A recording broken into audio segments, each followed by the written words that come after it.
What's good, everybody? It's your boy, O'Shea Duke Jackson, back at it again with another episode of The Celebrity Junk. I want to talk about former NBA player Iman Shumpert. And of course, he was on that Cleveland Cavaliers team that won the NBA Finals a few years back. And, you know, he is doing his thing on like reality shows now. And he's being appearing in, podcasts and sports shows and things like that. And his wife is Teyana Taylor, who allegedly is worth about $3 million herself. And I think that Iman Shumpert may be worth about, I don't know, something like $30 million, around that range. So $10 million to $30 million. That would make him a ultra net worth rich individual. All right. That's like elite level money. And of course, many of us, and I would consider in the working class, because I really honestly now believe there is no real such thing as middle class. I mean, you're working class or you're just super rich like Iman Shumpert. And most of us, 99% of us, are going to be guys who have to work every day. We don't have, let's say, enough investments where, the money that we have is making money for us. Most of us, we got to get out and get it. Okay. Me included. I'm right there with y'all every day. I work every day till about 6 or 7 in the morning to get what I get, which in comparison to somebody like Iman Shumpert is pennies on the dollars. However, you are going to have some brothers who I believe are part of the working class. And I'll make it my brother Antoine Wade, who is much more successful than me. Antoine Wade is a millionaire. Guys like pocket watching with JT, okay, Orlando Minor.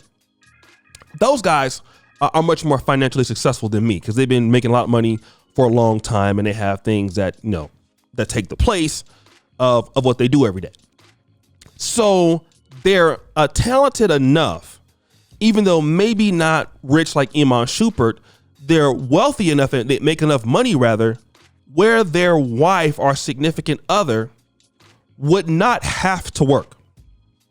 That is for sure for somebody like Antoine Wade, brother Gabe A. If his wife didn't want to work, she didn't have to. Okay. And I want to kind of put brothers in that category. I would say over $200,000 a year, or maybe even more, depending on what state you're living in. Do you want women paying bills? Okay. Now I want to play this particular clip that is trending, and people on Black Twitter are mad, but I want you guys to listen to it, and then we'll come back and then we'll dissect it. All women worldwide. Niggas with money don't want you paying no. We don't care for you to do that. We not coming to get you for no bread. If you do that and you get your own bread on the side, we gonna clap our hands for it. We gonna smile about it. We gonna be proud of it. We don't need you to do it. That's the advantage of picking us. We don't want you for that. We want to, honestly, we don't, bro. I ain't gonna lie. So as you see there, he says this: men with money don't want women paying bills.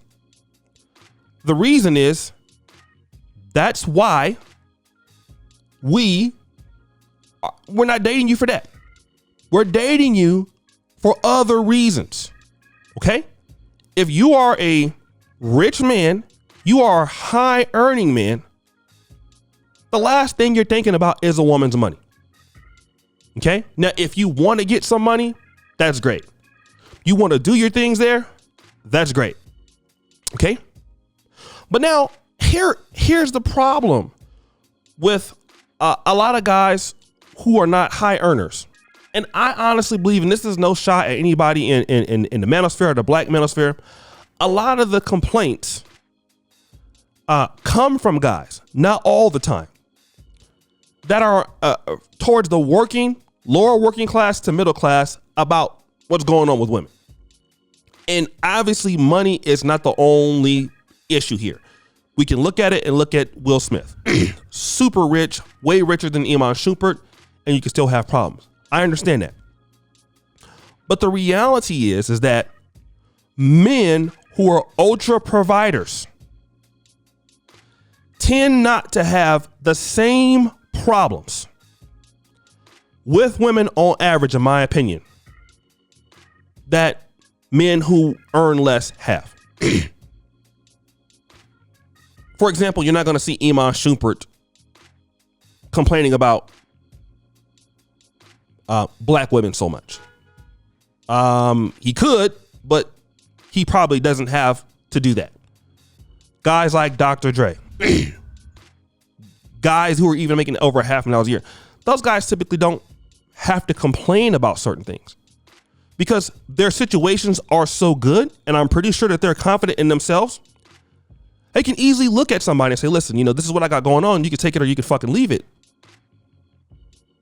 And that's what it is. But here's the catch to that. A lot of women don't understand what it takes to be a woman to be worthy of such a man. Many women just don't get it.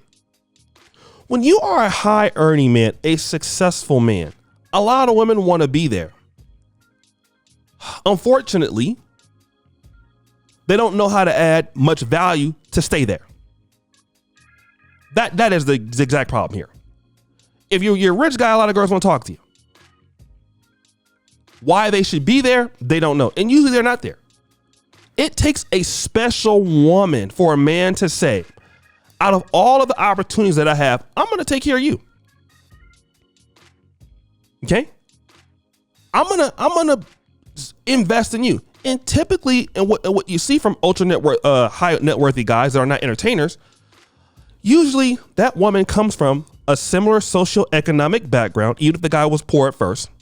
That woman comes from somewhat of the same permanent interest in family structure. That woman is very supportive of that man, regardless of race. That woman is makes him look very good at events and things like that. That woman is not wearing, I would say, what would be considered unconventional hairstyles. She's typically not a woman that is a single mom. You see, and a lot of times these women want to be with a man like an ultra high net worth high guy, and they're not qualifying. That's the point. You don't want the normal guy. You want to be with the guy that's like Iman Shumpert, and that guy has tons of opportunities, and he can just look at you and just say, "Go away," and somebody will be there tomorrow. That's the difference. And a lot of ladies then also at the same time, you miss out on the guys who are on the way up. And I get it. Guys who are successful, just like Apple, working at Apple or working at Google, working at Microsoft. Yeah, they're going to pay you a lot of money to work there. Guess what? It's hard to get in the door. Everybody in Sacramento used to want to work for Intel and Folsom. Guess what? It's hard to get in the door. Okay? It's hard to get in the door. Many women don't understand how hard it is to get in the door. It's not easy. You think you deserve to be there, but what puts you there in comparison to some other woman? And a lot of women don't want to be competitive to get a man like that. They want a man to compete for them, but where's their competition? They can't talk about it. See, that's the difference. And that's the fundamental difference there. If a man is not looking at you for your money, he's looking at you for something. Included is your beauty. Included is your femininity. Including is your dedication to the relationship. What you got to do, because you got to be able to provide something for that money, and it has to be outside of just sex. That's where we're having the issue here. But guys, what do you think? It's your boy, O'Shea Duke Jackson, back at it again. It's another episode of The Celebrity Junker. Appreciate for all that you do. Subscribe to the bell. Check out the first comment at the top. And as you know, the buffoonery remains at an all-time high. I'm out.